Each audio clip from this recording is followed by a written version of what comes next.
Kyrie Irving is thriving, playing his best basketball on a very successful Dallas Mavericks team. Not that long ago, ESPN tried to bury Kyrie. What started off as basketball criticism turned into constant attacks on his character, personal insults, and even calls for him to retire. ESPN was trying so hard to create a narrative that I don't think we've seen anything quite like this. You'll see what I mean. Let's get started. In the beginning, the criticism of Kyrie was fair, or at least based in reality, as Kyrie left Boston after saying he would stay and recruited Kevin Durant to Brooklyn. After missing games for personal reasons and overall not being the leader the team needed, ESPN called out Kyrie, but they used this valid criticism as an excuse for what happens next. In the year of 2021, the NBA was returning for a season outside the NBA bubble. Many cities had placed vaccine mandates for their players on local sports teams. This affected the Warriors, Knicks, and you guessed it, the Nets. Kyrie Irving wouldn't be allowed to participate in home games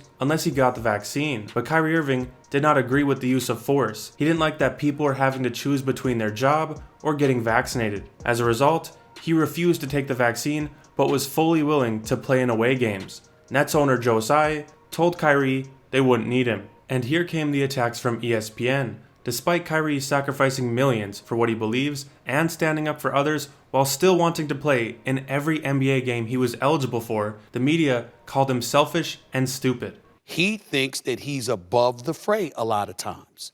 It comes across as snobbish and aloof and looking down on other people. See, that's where the selfishness comes in here. The selfishness also comes in here when you're talking about leaving your teammates hanging. After struggling that season, the Brooklyn Nets eventually allowed Kyrie to play in away games before the mandate was lifted entirely. Although Kyrie won that battle, it was only the beginning. After putting all of that behind him and playing great basketball for the Brooklyn Nets in the next season, the media had a microscope on Kyrie, someone who isn't afraid to speak his mind. Kyrie would share a movie from Amazon that apparently had anti-Semitic tropes, and that was all ESPN needed to launch their next attack on Kyrie. This attack was led by reporter Nick Friedell, so it only makes sense that he was the first person to question Kyrie about the tweet. And to follow up on the promotion of the movie and the book. Can you please stop calling it a promotion? What am I promoting? Put it out on your platform. But I'm promoting it? Do you see me in front of the By putting it out there, people title? are going to say that you are promoting. Yeah, I put it out there just like you put things out there, right?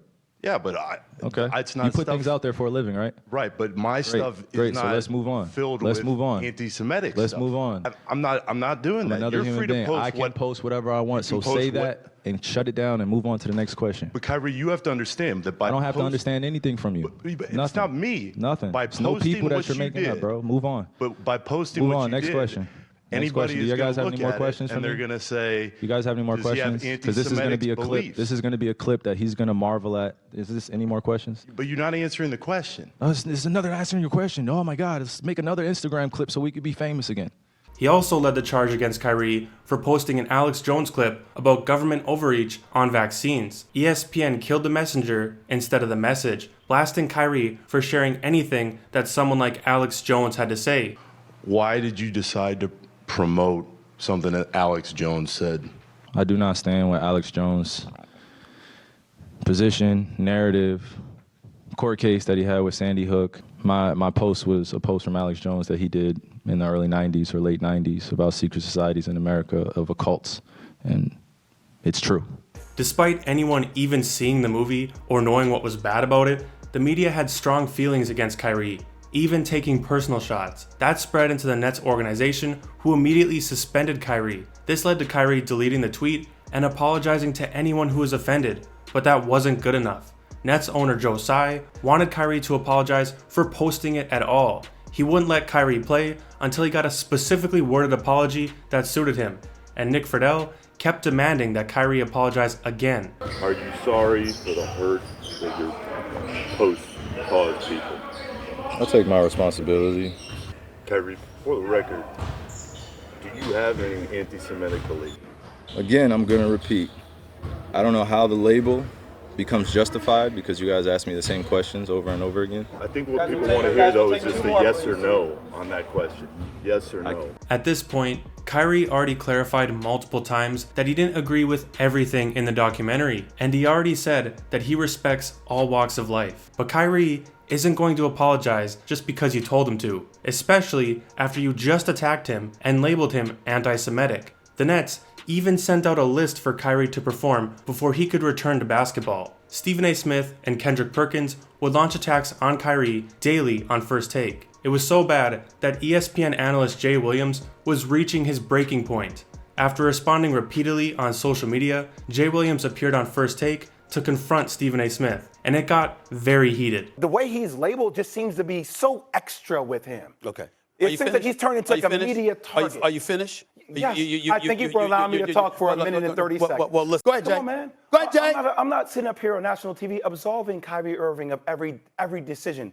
I'm not going back and reaccounting every decision. I'm just saying how it's interesting to me. It just carries such a bigger momentum, in particular with you, more so than anybody else. How many times have I mentioned Kyrie Irving over the last few weeks? I don't seem to be the one being triggered right now. Well, I'm always triggered. No, you're not. Oh, yes, I am. No, you're not. Yes, I am. No, you are not. Okay. All right, are we talking about Kyrie or is this personal? It seems personal. I don't want it to be personal. What seems personal? It seems personal for you. For me with Kyrie? Yes. You 1,000,000%. You of all people with all the interest you have got the nerve to sit here in national television and tell me I'm getting personal with a player? I don't lose no sleep. I didn't say you lose sleep. I don't lose any sleep over Kyrie Irving. I didn't say you lose sleep. I don't accuse you of getting personal when you take the position. You have accused me of getting personal. Oh, my God. You have, Stephen A. Can I go on the court real quick? Because I'd like to. Because when we started off. We both got a lot to say. All right. You do? Yeah. You do? Okay, Just say guys, it, Jay. I'm not in here for that. I'm not in here for that. Just say it, Jay. Despite Stephen A. claiming that it wasn't personal between him and Kyrie, he would later admit that he did have personal issues and that he had to speak to Kyrie and his father to clear the air. Nike, who uses child labor to make their products, would drop Kyrie because of this controversy.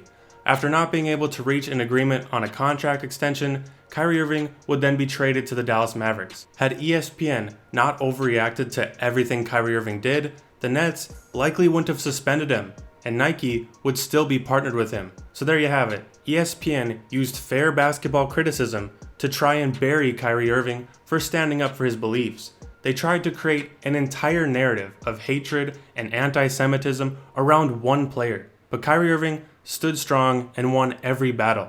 And now he's thriving on a new team. As always, I want to hear from you guys in the comment section down below. Leave a like if you enjoyed this video, and I'll see you next time.